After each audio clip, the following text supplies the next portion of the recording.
bring it back to the council for discussion. Discussion from councilors. Councilor Pross. Mr. Mayor, to me, this really isn't about what Mr. Herrick says what he needs, or what Mr. Gray says that he needs. This is really about competing interests within our community. And despite what Mr. Gray says about any of us not knowing anything about the ag zone or the concerns there, I've heard from my constituents in Ward 1, and I can tell you that within my ward, I've heard both perspectives. People who are trapped and locked in, and people who feel that things need to stay the same because they share some of the views that we heard tonight from some of the people involved in the agricultural industry. The fact of the matter is that much has changed with agriculture over the years. I agree with Ms. Walter on that, and that there is a bright future and a role in economic development within this community for agricultural-based products. And I'm very pleased with what has been outlined in the value statement and the goals and deliverables of this study, that we are pushing this in the right direction, so that we are focusing on balancing those competing interests with a focus and attention on how we enhance those existing resources for the future. There's a lot that needs to be considered and a lot of interests that need to be balanced, and I find it hard to believe that we should just shut the lights off or shut the doors to any other ideas that might be out there. One of the things that is laid forward in the scope of work here is that there is a benefit to having an outside organization take an unbiased look at this issue. Having a consultant involved can really help us to walk away with some potential deliverables, which we're not talking about. I mean, we're not deciding what the outcome of this study is going to be. We're talking about taking a look at the issues and looking at the competing interests and trying to figure out what's best for the city of Auburn, not what's best for just a few farmers. And to me, that's what's most important. I don't know Mr. Spencer, but I really appreciate his comments, because I've heard similar comments from people that I represent in Ward 1. Much of it lies within the ag zone. And I really appreciate those comments, because there are people out there who feel trapped in that zone. And we need to do something to address those concerns. And it's clear that the city council and the policy setters in years past have not been able to do anything that's quite so simple as what we've heard from some of the people expressing their views this evening. So in the absence of policy setters willing to take a strong position and alienate people on other sides of the position, I don't see any reason why we shouldn't go forward with a study that can look at balancing the interests involved and putting forth a recommendation that is appetizing to the policy setters that will be sitting here in 13 or 14 months if the study goes forward when it's finally concluded. Thank you, Mr. Mayor. I am inclined to concur with Councilor Pross, not necessarily in everything he said, but I guess in the destination he arrived at. I support moving forward with this study. When we look at the ag zone, we're talking about nearly half of the land area of the city. Virtually everyone who came up to speak discussed whether or not they agreed that we should have a study or not. There seemed to be a broad consensus that we need change, that there are issues with the ag zone that need to be addressed. I might disagree with some members of the audience who say that those issues are clear and that we should just go ahead with it. We're talking about, again, a huge piece, not only of the economy of this city and the taxable value of this city, but of the culture of this city. We're talking about a huge area. So when we talk about making changes to this, I don't believe that we should look before we leap, or that we should leap before doing a full evaluation of what those changes would bring. I find it ironic that a lot of the criticism that we receive here on the council is that we act without transparency, or that we act too fast without really weighing public input or concern for our constituents. We are working to do that with this study. There are clearly issues with the ag zone that need to be addressed. This study will ideally determine what the needs of the folks who live there are and the opportunities that we can arrive at from that zone. So, I would just encourage my fellow councilors to support This study, because it's clear that we do need to look at this zone. It's clear that our constituents are concerned about the future direction of that zone, and I would hate for us to take an action without knowing fully what the consequences would be. Thank you, Mr. Mayor. Well, as usual, Councilors Pross and Grady were very articulate in their support of the study. I also appreciate the input from the audience, from the public, who are very, very important in my decision making. I do not support this study, and I'll give you the reasons why. Number one, it's an off-budget item. I would have liked to have seen this in the budget. It wasn't, and I am very leery of off-budget requests. It seems like that's the season of studies. That's when the studies pop up, and 40,000 here, 50,000 there. Where was it in the budget? Number two, we are setting aside $850,000 a year. We set aside $850,000 in this study, and in this fiscal year. We're setting aside $850,000 in the next fiscal year. And, to me, it's a question of priorities. That is a project that's currently underway, and we're talking about where should we, there have been all kinds of suggestions as to where the money should be put. How about in the fund balance?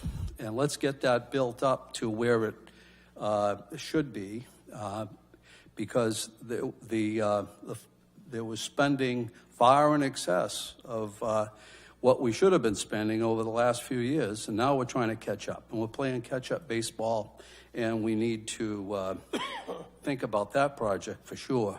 We have a number of farmers in the city, but we also have a lot of senior citizens and people that are trying desperately to hold on to their homes. We almost never hear about that.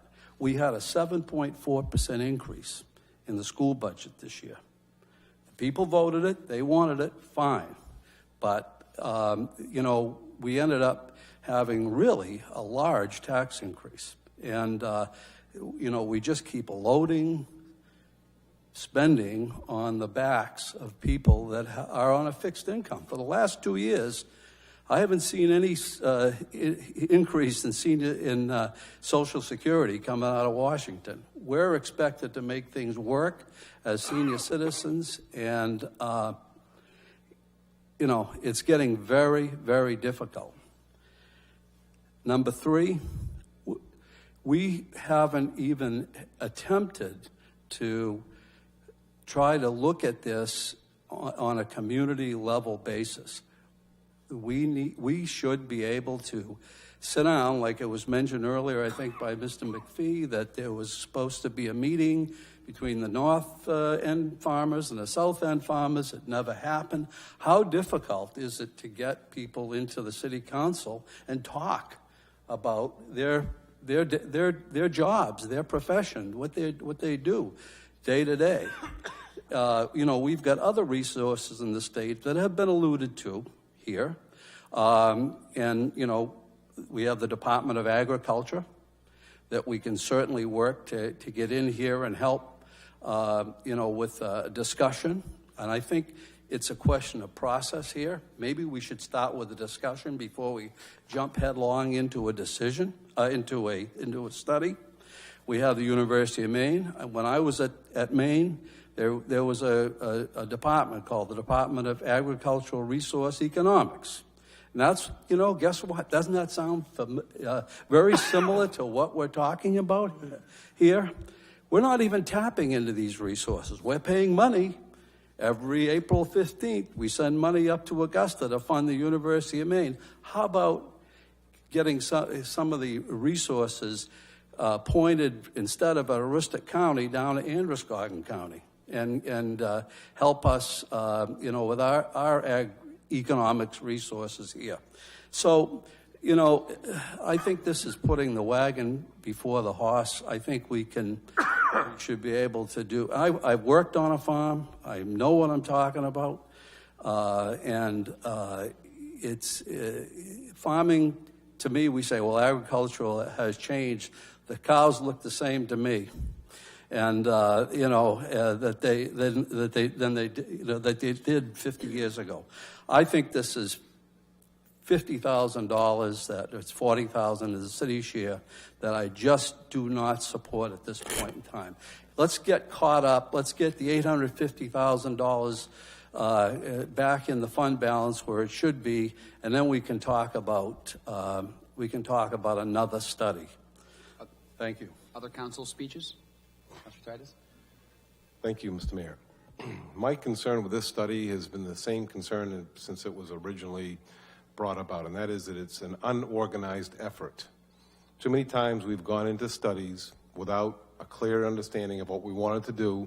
The study gets done, we look at it, oh, that's wonderful, and then we just put it on the shelf and it sits there. When I look at the goals here and the deliverables, I haven't seen anything that's matched what the audience has said tonight. Verbatim, anyway. Maybe you could read it in between the lines, but an in between the lines study is going to be a waste of $40,000. We need to talk with the farmers, the people, the stakeholders, have them have a committee. If they're interested in making changes, they would be willing to talk and in the committee to come up with what they feel the deliverables should be. And then if we feel like we need to have a consultant to do some extra work, fine. But to just go into it right now, we're just going to waste this money. I can guarantee you. Not only that, I don't think we should take $10,000 from any interested parties. We can afford to spend $50,000 if we think it's worth it. We should not have any other outside influences. This is the city of Auburn. It's not any other agricultural area. So my feeling is that we're going into this in such, and I read the goals, the deliverables, and they're still, to me, very vague and open-ended. So this study could end up really good, or it could end up really bad. And I think we're wasting our money, even if you're in favor or not in favor of it. I'm not in favor of doing this now. We need to do more research within our own community and find out what things we can do within our own planning community and what we can't. We don't know that right now. We're just throwing it all into a consultant's hands, and I think that's a terrible waste, and it's going to end up with poor policy, or no policy, which is worse than no policy. Any councilors who haven't given speeches yet? Yeah, I'll weigh in a little bit. What concerns me about this, it sounds like we're talking about how can we make this land worth more? Or something might have been said, how can we use this land in a different way other than farming? You know, can houses be built here or whatever, you know, recreational or amusement park or whatever, I don't know, something off the wall. I don't see anything coming from the farmers that actually own this property right now asking for anything different. I don't see any buy-in from any farmers or even any landowners that own this that want something different. It seems like it's the city council wanting to say, well, 40% of this land, we're not really getting enough tax dollars out of this. How can we make it more productive? The only problem is the key people here that have to have the buy-in on this are the people that actually own the property now. Unless we're planning on taking it by eminent domain and start our own farms, this really disturbs me. I'm willing to listen to my fellow city councilors to see if I can change my mind on this. Do I have anything to say? I have to say, Leroy, aren't you glad we brought this forward? I'm always great to see such a nice, lively group out there to try to change our mind or go the opposite way. But I absolutely agree that we put in the wagon before the horse. I think we need to have the farmers sitting in front of us. They need to have their committee. They need to be strong on what they want to see. And then we can say, okay, we need a study because we think you're all wet. But in any case, I believe that going forward with this is a mistake. I would like to say one thing, may I? I think he's done. I directed a volunteer program, and I recruited volunteers, and they're worth their weight in gold. I see several volunteers out there with a lot of knowledge that would make a really great committee. And you've convinced me not to spend $40. That's what happens when you spend half a year on the finance committee with Titus and Stone. Thank you very much. I'm just going to clarify a couple of things before I ask for the vote. This was in the CIP, so folks are clear, and it originally had a recommendation from the Community and Economic Development Committee, which, because of other aspects of developing the scope, had not come to the council and is being proposed to be funded out of the unallocated bond proceeds, which cannot be transferred to the general fund. It came to the council in part for a third-party assistance because of a staff capacity challenge. So I just want to be clear. It sounds like the votes will vote that votes will end this. That if it's voted down, this is not something that will then linger out for staff to then pick up. This is the council setting a direction. Unless you want to table, have some further discussion about next steps you may want to ask of staff and vote on that. I just want to be clear. We often do this. We often vote something down and say, where did it go? Where's the next iteration? I think I want to make sure everyone's on the same page that if you vote it down, it's done. That's it. This issue won't be addressed unless you want to vote to set a different direction. Right. So I just wanted to get that on the Yeah, fine. Mr. Mayor, just a point from coming out of these subcommittees, these council committees. There are times when I have voted to pass something onto the city council for discussion. I just don't want to kill it at the council committee level. So there's really two ways that an issue can come, a recommendation can come out of those subcommittees. One is, with everybody agreeing that something they want to do. The other one is that with everybody agreeing that, maybe some want to do it and maybe one wants to get it for discussion. So I just wanted to clarify that.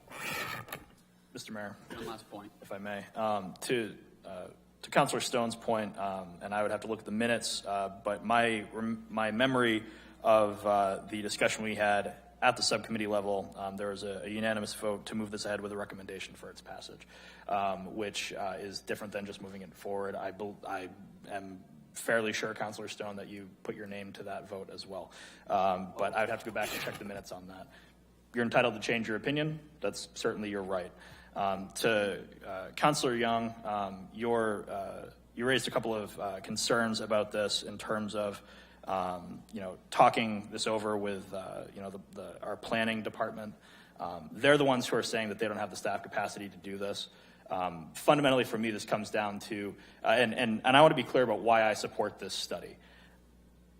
I would be hard-pressed to ever support freeing up all this land for sprawl and haphazard housing development. That's not why I support this study. I support this study because it is clear to me that this is an important part of our city. There are issues with the zone as it's currently laid out. We're looking at a study that is talking about how we can, looking at where that zone is right now and how we can, potentially, just how it's being utilized and how we might be able to move forward with it down the road. There's no, I just want to be clear on, I'm not putting forward a specific agenda with this zone. This is a study that would allow us to build the capacity we need to pull in stakeholders to have this conversation. We can talk about how easy that is here at the council table. That takes time. It takes capacity, and staff has been very clear that they don't believe that they have the capacity to do this themselves. This would put out, I believe the process on this is to put out an RFP. So, if we find someone who's probably able to do this for less than 50, I would imagine that we'd probably have the capacity to do that. This is allocating, that maximum amount that can't go back in to help our fund balance, to work to see if we can find a way to move forward and have a more robust discussion about this zone. So I would encourage, again, my fellow councilors to move forward with this, because it seems like we have a consensus here from both the audience and at this table that, the way things are right now aren't great. So let's make an informed opinion on this, and the only way we're going to do that is to get the information that we need. We can get that information through this study. Do I have any further motions from the council on the order before I ask for a vote? I would like to make the motion to table it because we're turning this into a workshop rather than an agenda item. I don't feel comfortable voting at this time. I'll second the motion. A motion by Counselor Gilbert to table, seconded by Counselor Prost. There's no debate on a tabling motion. Those in favor of tabling to the next meeting, show of hands. Those opposed? Carries 4-3 and will be tabled. Thank you.